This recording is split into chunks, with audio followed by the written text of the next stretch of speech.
Welcome to the Exam Room Podcast, brought to you by the Physicians Committee. Hello, I'm Chuck Carroll. Thank you so very much for watching and downloading in more than 150 countries around the world and making the Exam Room one of the most consumed nutrition podcasts anywhere on the planet today. And our goal on the show is always to raise your health IQ. And today we're going to do that by focusing on the brain. We're really going to pump up your intelligence when it comes to the food choices you make, because it quite literally can make all the difference. So from dementia to Alzheimer's and everything in between, to talk about that with us today is Dr. Neal Barnard. Welcome back, my friend. Good to see you, Chuck. Brain health and the diet. Pretty well connected, wouldn't you say? Yes, and that's important because if you made a list of all the diseases you never want to have, the very top of that list is going to be Alzheimer's disease, other forms of dementia, because you lose everything that ever mattered to you. And luckily, nutrition plays a huge role, both in driving it if they're the wrong choices, but in preventing it if they're the right choices. And as we're doing this show live, it is Halloween season. Right before we did the show, you actually recorded something called Dairy is Scary. And I'm curious, in terms of a person's risk for cognitive decline, what do we know about the connection between cognitive performance and dairy consumption? Back 20 years ago in Chicago, Rush University, researchers started looking at what are the correlates between foods and Alzheimer's disease in particular, and loss of memory. They recruited people in Chicago who vary dramatically from one person to another in what they eat. Some people eat lots of fatty junk, others less so. And after they did good diet records, they waited to see who would do well and retain their cognitive capacity and who would not. And one thing stood out really strongly, and that's bad fat, saturated fat, the fat that's solid at room temperature, was a big driver. People who ate a fair amount of that, the actual number, about 25 grams a day of bad fat, compared to about 13 for the low intake, they had 2 to 3 times the risk of developing Alzheimer's. Wow. So high fat intake, greatly increasing the risk. So how does this relate to dairy? Go to the store and look at which are the foods that are the big drivers of your saturated fat intake. And it is no contest. Dairy won this a long time ago. Look at cheese. I mean, cheese is 70% fat, mostly saturated fat. Look at whole milk. Look at whole yogurt or any of them. They're just imparting a huge amount of saturated fat in your diet. Meat is number 2. I'm curious.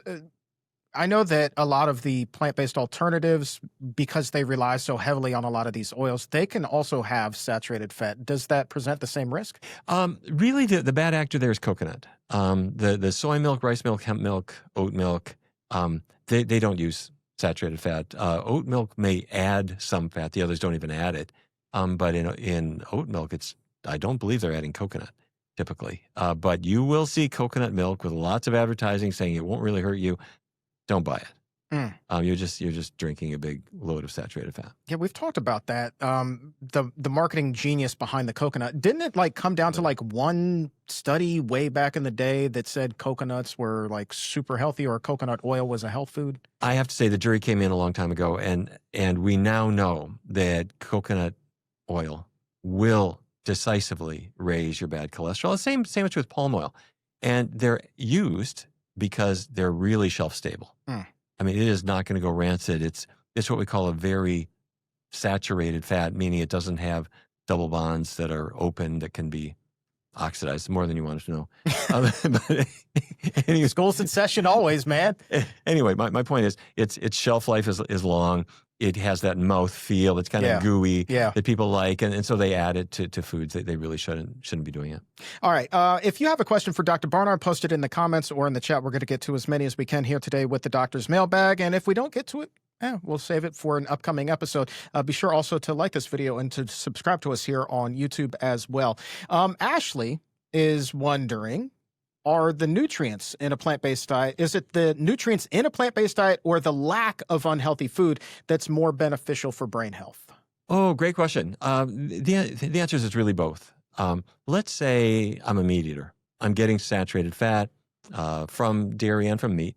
I'm also getting iron which back in the 1950s, we thought, oh, iron, great. You know, you need it for hemoglobin and it carries oxygen in your blood. You need iron. True. But if you get too much iron, which you will if you have liver, if you have red meat in your diet, that iron becomes unstable. And just like a cast iron pan rusts, the iron in your blood will oxidize. It makes free radicals. Those are going to damage the brain. They're going to damage the heart. Now, there's iron in green vegetables. There's iron in beans. It's a slightly different form called non-heme iron, and your body can control it. If you have a lot of iron already, your body says, okay, keep it out. If you need more, your body can take it in. The non-heme iron your body can regulate. The heme iron that's in red meat and liver, your body can't regulate it. It just comes crashing into your party whether it's invited or not. Do we know why that is? It just has to do with the body's absorption ability. And what we think is that our body evolved with plant-based iron. And so when we needed more, we had the ability to take in more. We did not evolve as a species eating cows. Our ancestors from 1 million years ago were not running cattle slaughterhouses, and so you just couldn't get heme iron. And so we never evolved the capacity to regulate it. So in addition to the cholesterol and all the fat that's in meat, that iron is in a form we used to think, isn't that great? It rushes straight into your body and makes sure you're not iron deficient. What it does is it makes you iron overloaded. So, but back to Ashley's question, in addition to avoiding the bad iron and the saturated fat, a plant-based diet gives you not only iron in a good form, it gives you all kinds of great things. It gives you antioxidants. And those help protect the brain too. Along those lines, if somebody's eating a strictly carnivorous diet, easy for me to say, nothing but meat, their risk of Alzheimer's, I would assume then, is much higher because they're going to have much higher levels of iron. Probably. Luckily, nobody does that diet very long. They read Men's Health and decided I'll give it a try. 4 days later, they think, to hell with this. Yeah. And I mean, and the good reason for not doing the carnivore diet, vitamin C, your body needs. Yeah. There is no vitamin C in meat. This is why in, what was it, the 1600s, 1500s, the explorers going on these long boat voyages would develop scurvy because they could bring salted meat on board. They could eat that. They would get calories, but they weren't getting any vitamin C. They got sick, and half of them died because you can't do any wound healing without vitamin C. So point I'm making, vitamin C is nature's antioxidant that patrols your bloodstream. It looks for free radicals. When it finds them, it knocks them out. Beta carotene is not in the blood. It's in the cell membrane, and it protects against the free radicals that have made their way through to the cell surface. Vitamin E, same story. So you want to have them all, and you're going to get them from plants, but meat is a poor source for that. Yeah, man. All right.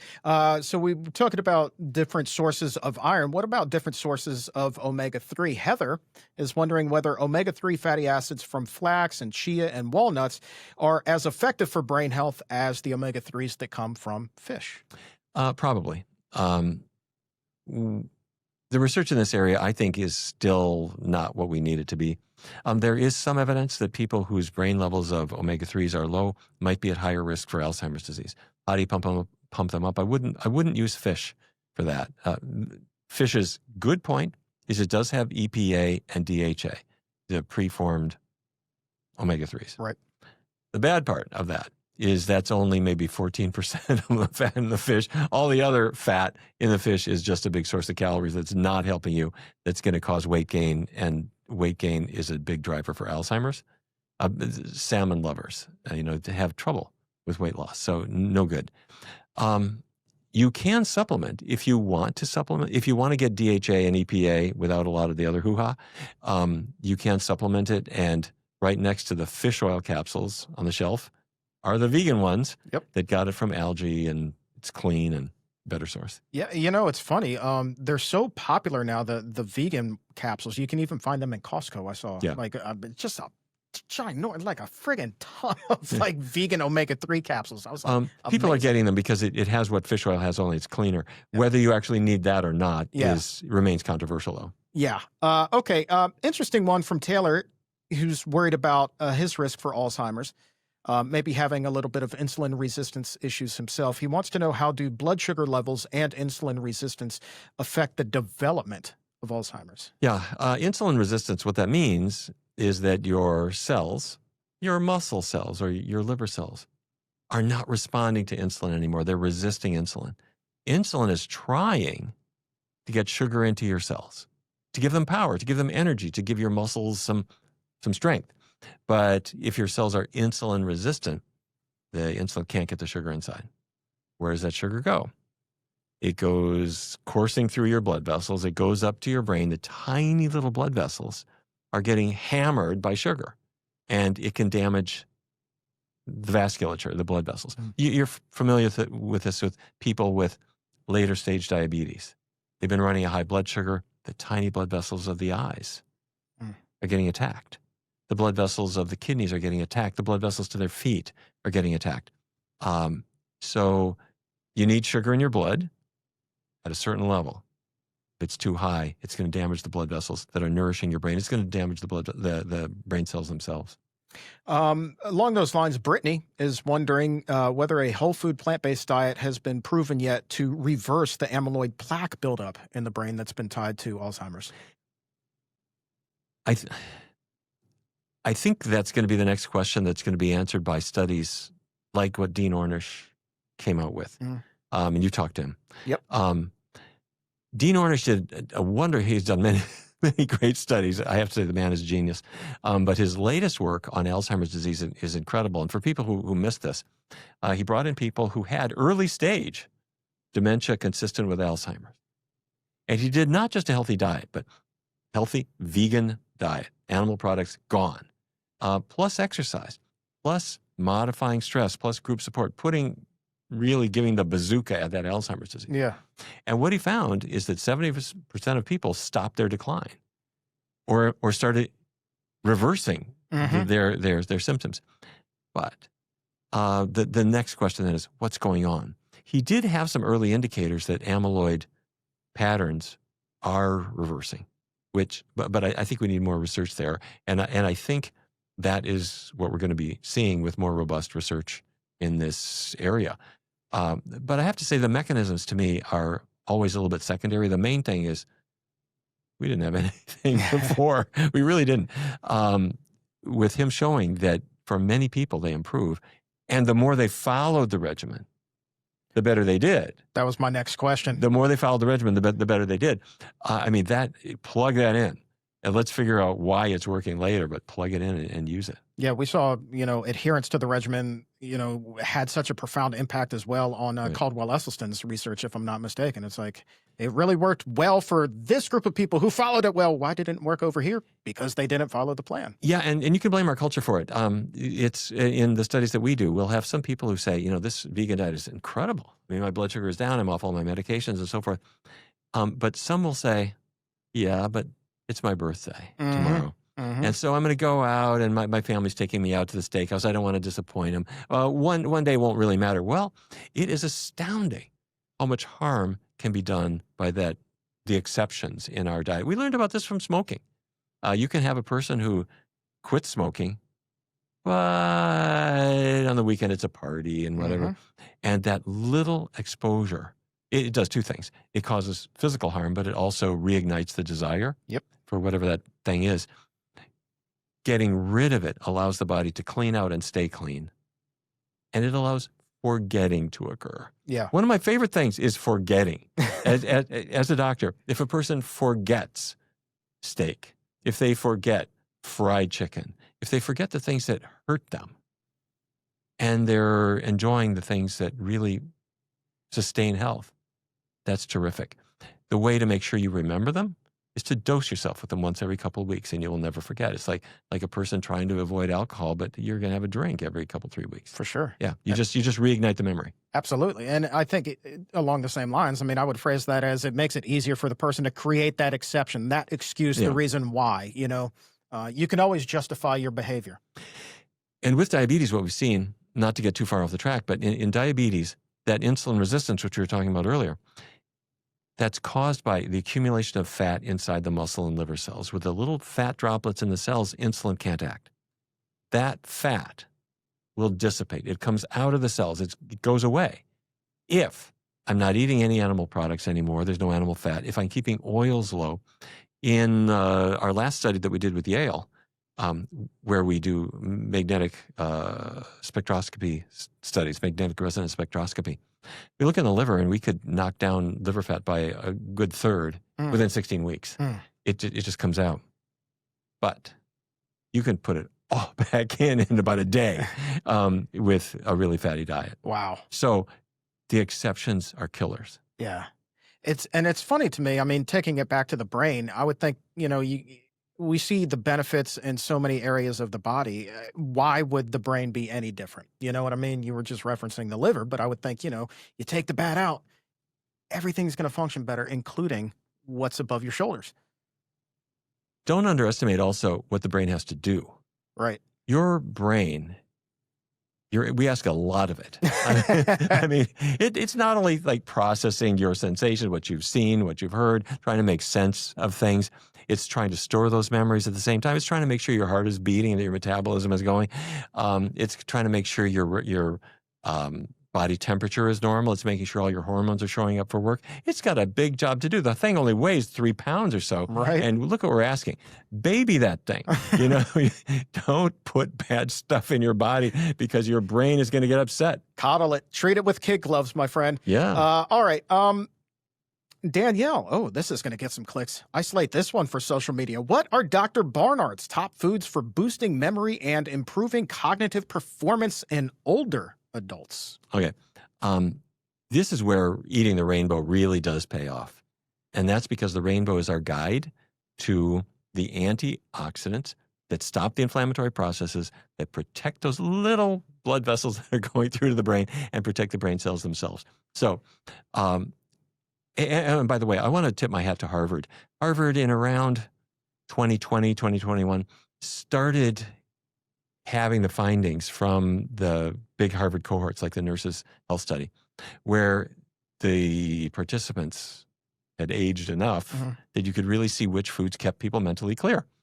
So here's where the rainbow comes in. Red, lycopene. And in fact, I got 2 reds.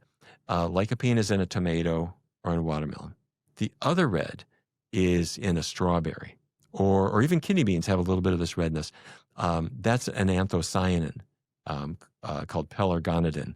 This will not be on the test. But it's completely different from lycopene, even though they're both red. Get them both. Go to the store, put strawberries in your cart, put watermelon or tomatoes in your cart. You're going to get them both. Good deal. That's number 1. All right. Okay, after red, orange. And this can be, there's a lot of orange. There are carrots, there's sweet potatoes, there's cantaloupe, papaya, mangoes. Sweet potatoes and carrots probably at the top, but they all contribute. Sweet potatoes, so good. And let me say something about green, because the green broccoli is there and it's got a healthy form of iron that can stay in balance, but it's got beta carotene too. It's hidden by the fact that it's green, So you know how when broccoli gets a little old, start to see a little orange showing through there? Yeah. Beta carotene. Yellow. Catch this. Researchers at Harvard noticed for some reason, people who had these were men in the health professionals follow-up study, men who had a glass of orange juice, plain old OJ, out of the refrigerator case at the store, into their kitchen, glass of orange juice every day, had a dramatic reduction in risk of depression. Somehow it kept their mood fires burning. Why the heck is that? This will not be on the test, but OJ and other citrus fruits favor the growth of certain gut bacteria that allow a specific bacterium called F. prausnitzi to grow. Also not on the test. Not on the test, right? There was a researcher many years ago named Prausnitz, who's a great microbiologist. And this was named for him. And that bug in your digestive tract loves OJ. And when it gets it, it makes butyrates that protect the brain and protect the mood, and people feel great. All the citrus fruits do it. And frankly, to tell you the honest truth, high fiber foods in general will help this, but that particular bacterium that I mentioned, F. prausnitzii, it's about 5% of the bugs in your average person's gut. Get some OJ. You'll make it about 15%, something like that, and you'll feel a little bit better. Not that day, but about Friday or Saturday, you'll start feeling better. Yeah. Okay. So that's yellow. Okay. Green. Well, we already mentioned green vegetables. Maybe let me finish off with blue. This is blueberries. We've talked about blueberries. They have anthocyanins in them that are protective for lots of things. They boost weight loss, but they protect the brain too. So get that spectrum out of the produce department into your cart, bring it home, and a day is not a day if you haven't had your strawberries and your blueberries, maybe a glass of OJ or other citrus fruits. Put them to work, and they'll pay you back. Let's grab a couple of more. Morgan, from foods to spices, are there certain spices like turmeric or cinnamon that have been shown to protect memory? There is one. Actually, this is an herb that I want to single out. If you ever had pad thai or bruschetta or pesto, the basil that's in it, typically fresh basil, has a lot of bioactive compounds in it that have been shown to be boosters of cognitive function. Part of it, I honestly think, is because they have an antiviral effect, and viruses are starting to emerge as a cause of dementia. And you and I have to do a show on that whole topic. Viruses causing dementia. Okay, interesting. Exactly. This is a big area that researchers are looking at now. And basil has an antiviral effect, but it also has direct functions on cognition. So what I'm going to say is it's a plant everyone loves. They think, oh, what's that wonderful aroma? Basil is a great, it's a jewel in your kitchen. But do people buy it? No. They neglect it. They're glad when it's at a restaurant. Put that in your cart too. It is, man. And I'm talking about fresh basil. I'm not talking about the one in the shaker. Right. That's okay. Dried basil, fine. I don't want to say a bad word about it, but the one you want is fresh. Fresh. And again, I think the aroma, it goes back to what you and I have been talking about, is that we've been programmed over eons to be attracted to the foods that our body needs to thrive. Right. That can be the fragrance as well, right? That's why we have all these different senses. Yes, and you need two things. You need the sense to detect it, and then you need the neurons to give it a positive valence. So something that's bad, like fish stinks, cheese stinks, you can detect it, and then you give it a valence saying, don't eat that. But of course, the reason that people do eat the cheese despite that is because the casomorphins get them addicted to it.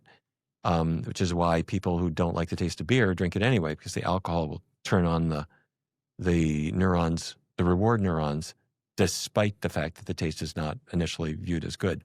Ooh. But there was never a kid who said, oh, that basil plant is so ugly, or gee, or spearmint, that's terrible. We are born attracted to those things because evolution made it so.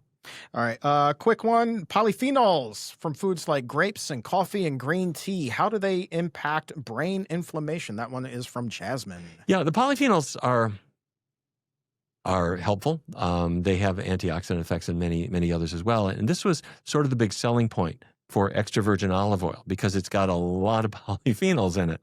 That helps lower blood pressure, has a lot of good effects. But extra virgin olive oil is oil. Yeah. So it's got 9 calories per gram, and that's kind of its weak point. So people said, well, wait a minute. Let me have the olive instead, or let me have all the other things that were next to the olive that have polyphenols in them too. So the polyphenols are good. Extra virgin olive oil has them, but they are healthier sources. All right. And final question comes to us from Travis. So many people struggle initially when they're just getting going. They can feel overwhelmed. Travis is up there in years, and he says, if a senior wants to start improving their brain health today, what are 3 simple habits that Dr. Barnard might prescribe? Oh, that's great. Okay. First of all, I don't want Travis or anybody to think this is hard. It's not. If I say go vegan, you might think, gee, I've got to acquire a taste for folk music, and I've got to, I've got to wear tie-dye, No, you don't have to do any of that stuff. Being vegan means on your spaghetti, there's no meat sauce, there's tomato sauce. Oh, that's it? Yeah, there's no meat chili, it's bean chili. Simple, Right. you know? Very easy to do. But getting the animal products off your plate, replaced with healthy foods. Take a week or two and explore the ones so that you find the ones that you like and get some support. Meet with a dietitian a couple of times or do one of our Food for Life classes. Mm-hmm. You'll get the support you need. A plant-based diet, greatest thing in the world. Give it a try. Number 2, do get some exercise. However fit you are, push yourself within the limits your doctor will set so that you can get your heart beating, get that blood up to your brain and get the toxins out. 3rd, stop. Go to sleep early. Whatever you go to sleep, if you go to sleep at 10, go to sleep at 9:30. Oh, I'm not ready to go to sleep then. You are going to feel so ready to wake up in the morning because you had a great night's sleep. Outstanding. And you know what? It gets me to thinking, we do offer telemedicine services at the Barnard Medical Center as well. I think that could be a great resource for somebody just getting ready to get started. I think that our staff, whether it's Dr. Loomis, Dr. Rahman, any one of our dietitians, I think that they could probably help a lot of people out as well. What you said is exactly right. From the medical staff, you can learn what your risks are. You can look at your health to do a really deep dive and get a good prescription. And then our dietetic staff will meet with you. They'll meet with your reluctant spouse. They will talk with you about getting on the right path. Because let's face it, this is real life. Yeah. There's goofy things that happen. Yeah. You need somebody in your corner. For sure. So we're happy to provide that, or your doctor near you will do that as well. But sure, I hope people will call. Yeah, barnardmedical.org. We'll drop a link in the show description and in the episode notes. And as always, thank you to Allison Mahoney and our friends at the Gregory J. Ryder Memorial Fund for their continued support of us here at the Exam Room and the Physicians Committee. Hand in hand, I said it the last time you were on the show, they walk with us in this, essentially a crusade to make the world a healthier place for everybody, everything that's here. Yeah, absolutely. Greg Ryder was a wonderful guy. Absolutely. Allison has carried his memory forward in such a beautiful way and really fostered the growth of the Exam Room. And congratulations to you on your success. And thank you to Allison for what you've done. Absolutely. We wouldn't have the success without the help of the Ryder Fund. And you can find out more about them on their website, gregoryryderfund.org. There's a link down below in the show description and in the episode notes. Dr. Barnard, thank you so much for being here, my friend. Thank you, Chuck.